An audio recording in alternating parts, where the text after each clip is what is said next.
Welcome back. Today seems to be a very long day for me, putting up, well, at least trying to record and talk about these basic card decks. And today we'll be looking at the basic Paladin. Now, if you look at the basic Paladin, just have to understand two things before we get onto the cards, is that the hero power will summon a 1/1 silver and recruit. So for 2 mana, you can have a 1/1 minion on the board. And just keep that in mind, as you can use that to swarm the board, or you could use other cards to buff those silver hand recruits that you have on the board. And also one thing you have to know is that Paladins really cap out in the mid game. 4 mana is where you'll have most of your cards, and the mid game is where you'll be at your strongest. So try your best to establish some form of control in the early game, and hopefully by the mid game you'll be able to swarm your enemy and destroy them before it gets too late.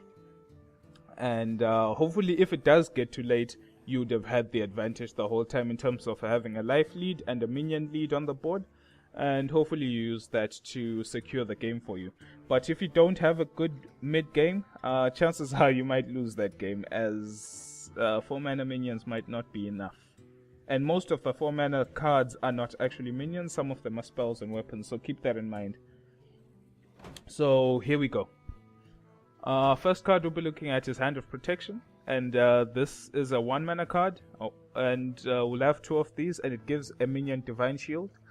For those of you who don't know what Divine Shield is a status, I guess, whereby a minion with the status can absorb 1 instance of damage without itself taking damage. So it's a damage absorber, and it doesn't matter whether the damage is 0 damage. I'm not sure about 0 damage, but I know for a fact it doesn't matter. If it's 1 damage all the way up to infinity, doesn't matter. That damage will be absorbed, then the shield will break, and then whatever second instance of damage that affects that creature will actually deal damage to the creature itself, as there's no shield protecting it anymore. So that's what Divine Shield does. It's really good in terms of, how can I say this, protecting early minions, for example your Swamp Ooze and your Raptors or your Novice Engineers, so that you can get 2 uses out of those minions instead of just 1. So for example, if I played a Bloodfen Raptor turn 2, or I coined and then I played Bloodfen Raptor, in the next turn I can put Hand of Protection on the Bloodfen Raptor and kill a minion. So you can use Hand of Protection pretty much as to try help you get board control. So you can kill a minion with your Raptor and it will still stay as a 3/2, so it still be untouched. And of course that's really strong. Novice Engineers, like I said, have been nerfed. They used to be 1 attack and 2 hit points, but now they're 1 attack and 1 hit point. So they're easier to be destroyed by your opponent, but the thing is you still get the effect either way, as pretty much it's guaranteed 1 damage on the board because someone has to clear it. And also you get the card that the Novice Engineer promised you, so you still get the card draw, so it's really strong, and it's only 2 mana. So if you feel that you need more cards in your hand, you can play up some Novice Engineers. If not, you can simply just replace this card with something else you think is worth your time. So it's a really flexible card. Razorfen Hunters are quite good in basic decks, as pretty much it's 2 cards for 1. If for 3 mana you summon a 2/3 Razorfen Hunter with 2 attack and 3 health, and this hunter will summon a 1/1 boar.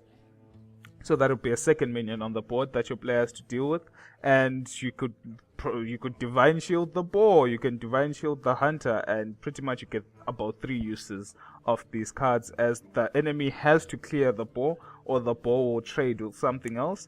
And also you can use the Razorfen Hunter twice because you put Hand of Protection on it. And also, like I said, Shattered Sun Cleric is a really good card to have in any basic deck, as it's a 3 mana for 3 attack and 2 HP, which isn't really all that great in terms of HP, but it's got the battle cry to buff any minion on the board. So you could even buff your Razorfen Hunter so that it's a 3/4 with the 1/1 boar, which is really strong, really. And the only downside to the Shattered Sun Cleric is that if you're playing it on its own, as in you have no cards on the board at the moment, the Shattered Sun Cleric cannot buff itself, so you've wasted the battle cry. So keep that in mind. It's a bad card if you're playing it on its own. Very bad. Well, not bad, but it's not worth 3 mana. You'd rather just substitute it for another 3 mana card. Let us look for examples of these. For example, instead of playing Shattered Sun Cleric, I'd rather just play an Injured Blade Master, even though it's not a basic card, so that's not really a good example. I'd rather just have a Wolf Rider, for example. Wolf Rider is good because it's a 3-1 with charge, and so that's guaranteed 3 damage on the board instantly.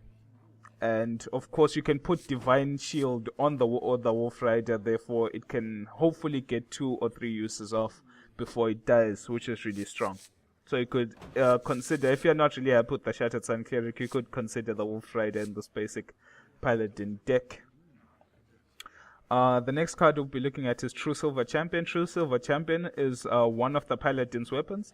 It's a 4-attack weapon, and it says whenever your hero attacks, restore 2 health to it. Okay, 2 health to your hero. So you can attack twice, and you restore 2 health for every attack you do of the 2. And so that pretty much means that it helps you trade better with minions. As for example, if there's a minion like Silverback Patriarch over here, it's got 4 health, it's a taunt, and it's got 1 damage. So when you attack it with True Silver Champion, you'll kill it because it only has 4 HP. It will deal 1 damage to you, so if you're on 30, you go down to 29, and then you get healed for 2, which will take you back to 30, for example. So True Silver Champion, good in that regard. I would advise getting 2 because 2 uses is not really enough to secure yourself some board control in the mid game. The next card we'll be looking at is Blessing of Kings, and Blessing of Kings gives a minion plus 4 attack and 4 health, which is really good, as you could turn any lowly creature into something worth talking about. For example, if you had played a Novice Engineer, it's got your least attack and least health. It's only got 1 attack and 1 health. But then if you put Blessing of Kings on it, it will all of a sudden become a 5 damage and 5 health card for about 6 mana, which is really strong.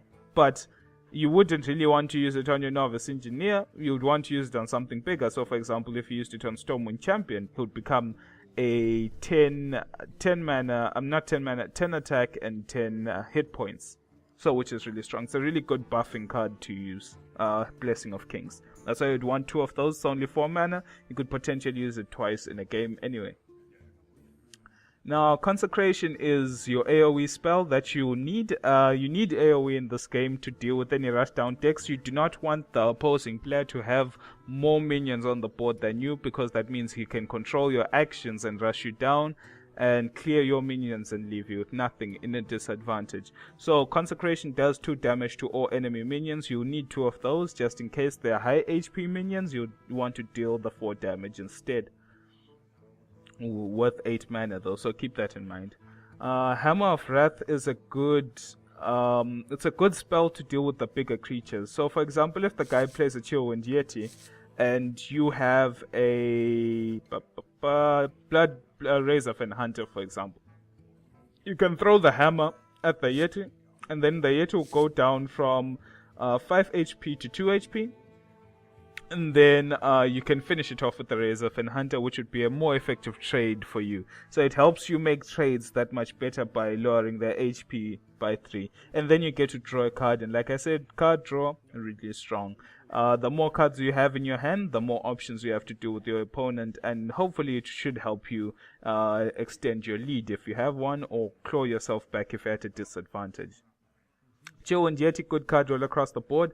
I am really tired of speaking about how good this card is in any basic deck. Just know it's a good card and you must have it. If you want to know why, then go ahead and view the earlier videos which I did on the Warrior, Shaman and Rogue. Frostwolf Warlord is a good late-ish game card, as it's got a battle cry, and this battle cry says that it gains 1 attack and 1 health for each other friendly minion on the board. And if you look at the hero power of the Paladin, it summons a 1-1 recruit, so you can use this 1-1 recruits in combination with all your other minions, for example with the Razorfen Hunters, Bloodfen Raptors and Shattered Sun Clerics, to establish a lot of minions on the board. And let's just take a lowly number as 4. if you have 4 minions on the board, it can even be 4 Silverhand Recruits. I don't know how you'd have managed to get 4 Silverhand Recruits on the board, but if you have 4 Silverhand Recruits on the board, your Frostwolf Warlord, which costs you 4 mana, will come out 8 damage and 8 health, which is really strong. So this is a card that can really carry you into victory if you can set it up properly, but on its own, the stats are not so good. But chances are at least you'll have a minion on the board, so it will be 5 mana for 5/5, which is still okay. Boulder Fist Ogre is another good card I told you about. It's got great stats. It trades better than some of the other basic bigger cards. For example, like Lord of the Arena, it trades better than Core Hound. The only card that I would say is more scarier than it is the War Golem, but the War Golem costs 1 more mana, so you have to keep that in mind. But it trades way better than some of these cards I talked about, like Lord of the Arena and Core Hound. Even though Lord of the Arena has Taunt, Boulder Fist Ogre has more HP. As much as Core Hound has got more attack, Boulder Fist has... as much as Core Hound has got a higher attack than the Boulder Fist, but 1, it costs 1 more mana. 2, it only has 5 HP, so the Ogre can still kill the Core Hound, and it's really a good card to have Boulder Fist Ogre, so you can have 2 of those. The second last card we'll be talking about is Guardian of Kings. Great artwork, by the way. This is magnificent artwork if I've ever seen it, really, in some of these cards. And it's 7 mana for 5/6, which is not really all that good for the mana, but at least it restores 6 health to your hero, and it doesn't die as easy. If you look at the stats, it's got 1 less health than the Ogre, 1 less attack than the Ogre, and costs 1 more mana. But that plus 6 health can help you make a comeback in the game.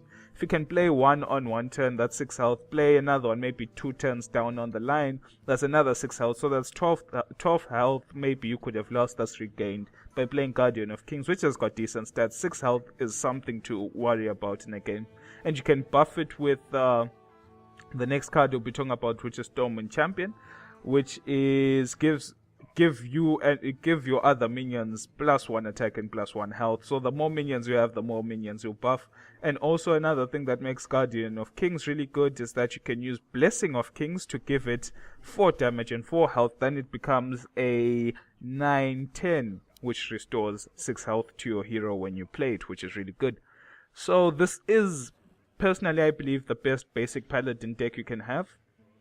You should try it out, and I'll be looking forward to hearing on what you'll have to say about this basic guide. Thanks for listening, guys, and I'll check you out on the next basic episode, in which I'll be talking about another basic deck. Not sure what, but we'll see when it comes. Later.